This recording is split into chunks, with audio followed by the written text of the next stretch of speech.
Mana ma'lumot berdim do'ston darborai mol raqami 4 mana do'ston toza paroday chorna piyostir megayna mana do'ston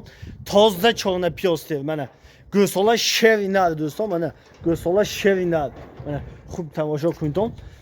mana toza chorna piyostir mana mana toza chorna piyostir mana do'ston خوب تماشا کنید بالا mana این کارس همیشه بینتون دوستان این راسیانی کارس بینتون چخیل کارس وسیع یعنی خالته پیزدان به بها گوسالا بوقی اورجینال دوستان mana دوستان mana اب دندانشم پیشنهاد کنید mana اب دندانشم پیشنهاد کنید خیلی بینید چندم زور mana گوسالا در ورش بده چندم گوسالا mana دوستان دویوم از سایوم از بینتون خودتون خلاصه بلوتون کی مولی پیشنهادمون چندم گوسالا اب ایدر کنید ابو جوشن داشتم پیشکش کنیم برای فتیشگاه mana خوب تماشا کنید تازه چانا پیاز دوستان mana مولا خوب تماشا کنید mana دوستان اهلیاشم بازی پیشنهاد میکنیم mana خوب تماشا کنید mana دوستان یک هفته با کفالت mana دوستان من چوچو پر بینتون با بی جوشتم mana یگان چی کم بودیش نیست mana مرحمت دوستان هر چیزی سینیشم böyle کم جوشتم mana در وقتی جوشیدن یگان خیلی شط زنی خصلتی بدش نیست mana مال این یگان کس خبدگی هم نی mana همین هایدو مونده می جوشتن شد هر چیزی سینش کار کرد تمام mana mana دوستان گوسالا شوینال گوسالا aynı hol semoha mana دوستان semoha buqaçı orijinal mana من راه گردیشم پیشکش کنیم منی دوستان کورس بینتون کورس وسیگیشه بینتون mana تازه چونه پیوسیم که انهمی بالا میگم mana دوستان ما ایخی آپوینو آبولو ایخی شونکه که داستیومون نه دوستان mana مرحمت mana دوستان اینه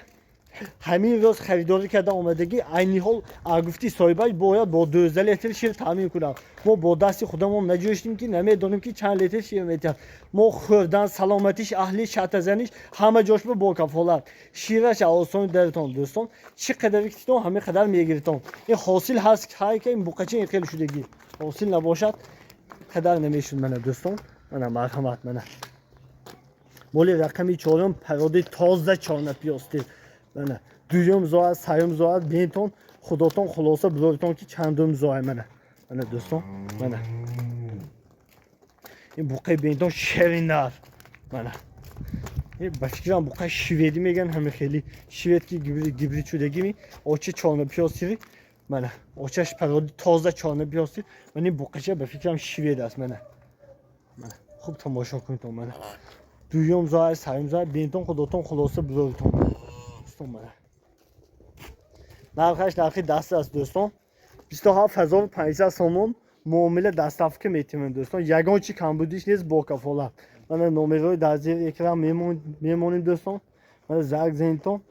با کمتر معامله کرده ارزان کرده میتونیم دستافک هم تشکیل میکنیم دوستان برای پیشروی کانال یک دونه لایک زیمونیم پارتیسیپاسیون میکنیم در آینده با چنین مال‌های با صفت رو با دل پر خریدار کنید دوستان من این بود معلومات درباره مال رقمی 4 mana دوستان معلومات میدیم درباره مال رقمی 5 mana دوستان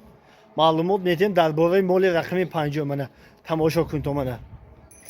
سیاه کارفرد میگوید سیاه محلی میگوید چی میگوید تو mana مرحمت دوستان من این گوساله شوینر دارد بوقچه mana دوستان گوساله شوینر بوقچه دارد mana دوستان mana معلومات میدیم ابا دندانش پیشکش کنیم sonra اهلیش پیشکش میکنیم mana دندانش پیشکش کنیم mana دویم زویش mana دوستان 6 دندان دویم زویش اهلیش هم پیشکش کنیم یا با mana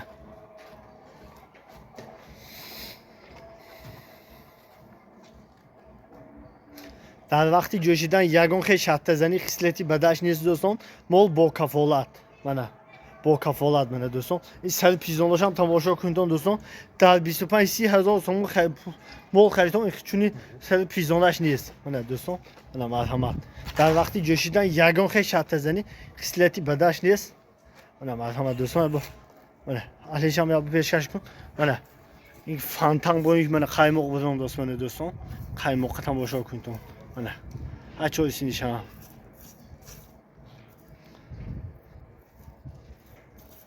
شد یا با راه گردیشم پیشکش کنیم mana دوستان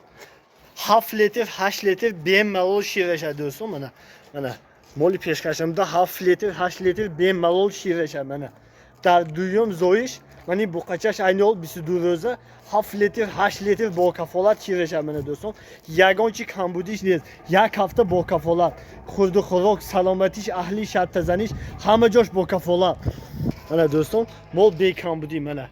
دوم زویش منه 6 دندان خوب تماشا کنید و سر پیزدان بیندان دوستان کم میخورد و مول میتید 8 لیتر به مال شیرش منه یگان چی کمبودیش نیست منه من این مولی پیشکش نمیده منه دوستان منه مرحمت کسانی که خریدارم با دل پول خریداری نماید دوستان یگان چی کمبودیش نیست یکی ندارم منه مول با کفالت دوستان منه کدام شهر ناحیه گردان دستافکه میشد دستافکش به یگان مشکلی دوستان دستافکش به یگان مشکلی نرخش هم نرخی دسترس میمونیم دوستان منه دوستان نرخش نرخی دسترس همگی 20700 سومون معامله دستافکه همه جا میشد همه قلمرو جمهوری تاجیکستان دستافکه میکنیم دوستان و فکر من یگان مایده قیمتیش نیست من گوسفندشم اینو بعد بگیرتم بوقچه منه گوسفندشم اینو بعد بگیرتم بوقچه منه دوستان من مولا سر پیزدانش تماشا کنید به یگان کمبودی یک هفته کفالت منه این معلومات بود در